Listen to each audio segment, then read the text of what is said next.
kita ada satu lagi model yang juga dirumuskan oleh salah satu pakar. Ini nama modelnya adalah pedati, yang dirumuskan oleh Dr. Uwais Khairuman. Pedati ini merupakan akronim juga dari pelajari, dalami, terapkan, dan evaluasi. Model desain pembelajaran pedati ini kita bisa lihat karena dari akronimnya terdiri dari 4 tahapan, ya, dari 4 langkah. Ya, kita akan simak satu persatu. Jadi ada alurnya, dan alurnya itu ya tadi berdasarkan akronimnya pedati. Yang pertama adalah pelajari. Ini orientasinya kepada siswa, sehingga siswa atau peserta didik ini yang pertama harus ada yang dipelajari. Bisa melalui teks, bisa melalui audio, bisa melalui video, bisa melalui animasi, bisa melalui game, simulasi, dan lain sebagainya. Tapi ada hal-hal atau ada materi yang harus dipelajari oleh peserta didik. Setelah peserta didik mendapatkan atau dapat mengakses materi, sudah menyimak bahan sajian gitu, berikutnya peserta didik harus dapat mendalami. Mendalami ini melalui aktivitas lain, misalkan melalui diskusi online atau melalui peer guidance, atau juga bisa bimbingan langsung dengan pengajarnya. Jadi proses pendalaman. Setelah proses pendalaman, kemudian ada proses yang disebut penerapan. Nah, penerapan ini biasanya direpresentasikan dengan menggunakan aktivitas atau assignment. Jadi ada assignment yang harus dilakukan sebagai bentuk penerapan dari konsep yang sudah dipelajari dan yang sudah didalami, dari teori yang sudah dipelajari dan sudah didalami, sehingga kemudian diterapkan. Dan yang terakhir adalah proses evaluasi. Ini tentunya ya hampir sama dengan yang GEL tadi, untuk mengukur ketercapaian capaian pembelajaran atau luaran yang diharapkan.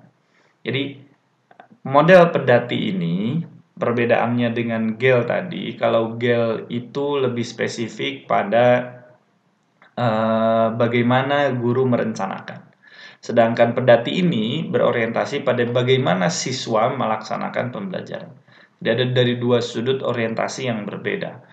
Bisa dikombinasikan, bisa, tetapi sebaiknya menggunakan masing-masing. Karena perbedaannya, kalau misalkan tadi di GEL itu ada kewajiban atau ada arahan yang ada dorongan untuk menggunakan dua jenis aktivitas, baik aktivitas online maupun aktivitas offline, pun juga menggunakan dua moda, yaitu moda sinkronus dan moda asinkronus. Jadi ada online activity, ada offline activity, ada utilize ya, ada utilize resources, dan ada yang original atau by design resources. Nah, kalau di pedati ini sebetulnya memiliki karakteristik yang agak-agak mirip dalam konteks aktivitasnya. Hanya saja aktivitasnya tidak disebutkan sebagai aktivitas online dan offline. Orientasi yang digunakan oleh pedati ini lebih pada aktivitas yang sifatnya sinkronus dan asinkronus. Mana yang sinkronus? Yang sinkronus adalah aktivitas dalam konteks melakukan yang asinkronus yang dalam konteks melakukan pelajari dan evaluasi. Sedangkan yang sinkronus yang asinkronus, yang sinkronus dulu ya, yang ini ada sinkronus, dan yang ini bisa dilakukan secara asinkronus. Nah, atau yang ini dilakukan secara mandiri dan yang ini juga dilakukan secara kolaboratif. Ini bisa kedua-duanya. Ini bentuk dari model desain instructional yang bisa dilakukan untuk melakukan pembelajaran secara digital atau secara daring.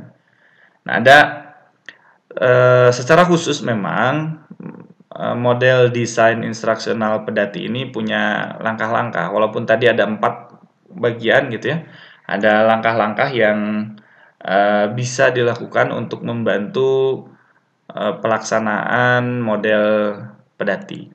Yang pertama ada merumuskan capaian pembelajaran, yang kedua adalah memetakan materi pembelajarannya apa, dan yang ketiga memilih dan menentukan aktivitas pembelajaran sinkronus dan asinkronusnya seperti apa. Karena ada 2 asinkronus dan sinkronus. Dan yang terakhir, yang keempat, nanti yang terakhir nomor 5, merancang aktivitas pembelajaran asinkronus, dan yang terakhir adalah merancang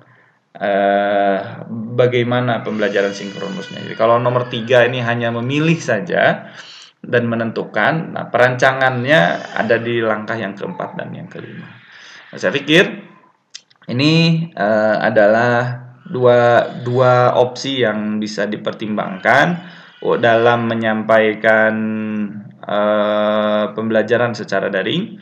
Ada model, ingat, ini bukan model pembelajaran, ini adalah model desain pembelajaran.